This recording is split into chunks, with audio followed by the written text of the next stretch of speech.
Active learning means you participate, collaborate with others, and apply concepts to the real world. It requires hard mental effort, but leads to better retention and an understanding of the material that can be transferred to other situations. To understand why active learning works so well, it helps to know that when our brain decides what to remember, it asks itself two fundamental questions. Can I understand? And do I need to know?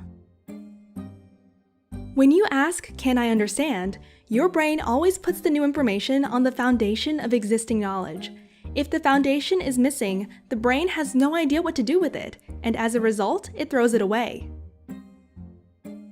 In other words, your brain needs to build foundational neuron connections for new information to attach to, which is both why active learning is more mental work, but also essential for learning. When we ask ourselves, "Do I need to know?" our brain separates between the material it finds worth to remember and the one it can forget. If it's unlikely that new information will ever be used again, the brain is smart enough to throw it away.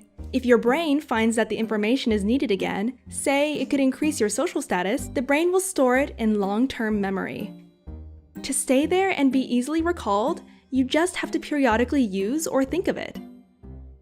To understand how active learning is applied in classrooms, let's look at the teachings of Professor Carl Wieman, a Nobel Prize-winning physicist and a leading proponent of the method. There are 4 steps to it.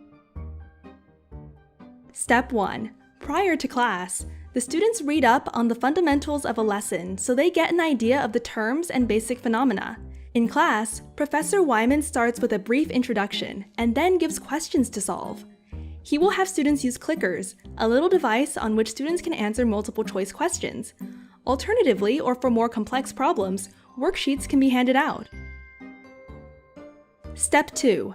Wieman projects a problem and asks all the students to select one of 3 possible answers using their clicker.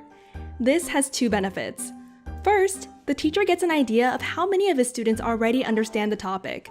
And second, the students are now focused on the question. They want to know if they are right. It is important, though, that the question is both challenging and interesting. All this takes less than 5 minutes. Step 3. Without telling the students how they voted and following Eric Mauser's peer instruction method, which involves questions, peer discussions, votes, and group discussions, the students then discuss the question and their answers with 1 or 2 classmates, ideally with someone who disagrees with their own opinion. During the discussion, the students have to come up with a reason for their answer and why the others may be wrong.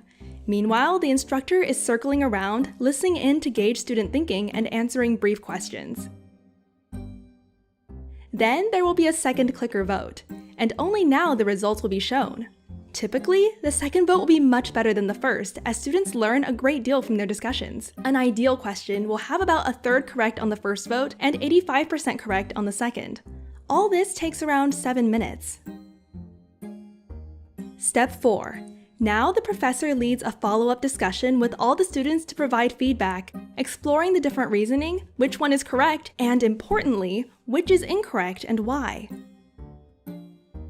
Only at the very end, Professor Wieman will explain the correct solution and answer follow-up questions. Ascertaining the students' understanding from the questions they ask, he decides if it is time to move on, all of which takes around 10 minutes. There are 3 reasons why active learning works so well. First, the students are actively working on interesting problems. And, as they all voted for an answer right at the beginning, they have a stake in the outcome. That means their brains decide that the information covered is important to be remembered, and are hence more receptive for learning. Second, by solving problems alone and in groups, they dive deeply into the material. Explaining to a peer engages novel mental processes. As a result, they construct new synaptic pathways inside their brains. Third, the explanation from the teacher comes only once the students already formed their own thoughts about the concept. At this point, the explanation makes more sense as the brain can connect the new information to all the thought it had just built. The correct answers have a solid foundation. A large body of research has shown big differences in the outcomes between passive and active learning. In one carefully executed experiment, physics instructors taught their course in 2 ways. Some classes were taught in a conventional style, and others using active learning. Even though the teachers were the same and the students were similar, on average, the active learners doubled their understanding when they were tested at the end of the course. Other experiments have shown that long-term retention is higher as well. Students that take conventional lecture that is followed by a test forget around 90% of the material within 6 months. In an active learning environment, students can retain more than 70% of what they have learned 2 years later. Sometimes, teachers show a problem and then demonstrate to the class how to solve it. They believe that they can just transfer their own thinking into the student's head through an explanation. Unfortunately, for new ideas, a brain doesn't work that way. Unless the brain actively constructs those ideas within, it is as if the material was never heard. How about you? Have you ever learned in an active learning environment? And if so, how does it compare to learning the conventional way?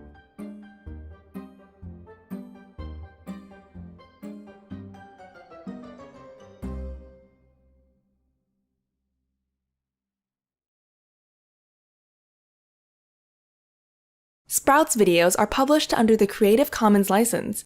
That means our videos are free and anyone can download, edit, and play them for personal use. And public schools, governments, and nonprofit organizations can also use them for training, online courses, or designing new curriculums. To help us stay independent and support our work, you can join our patrons and contribute.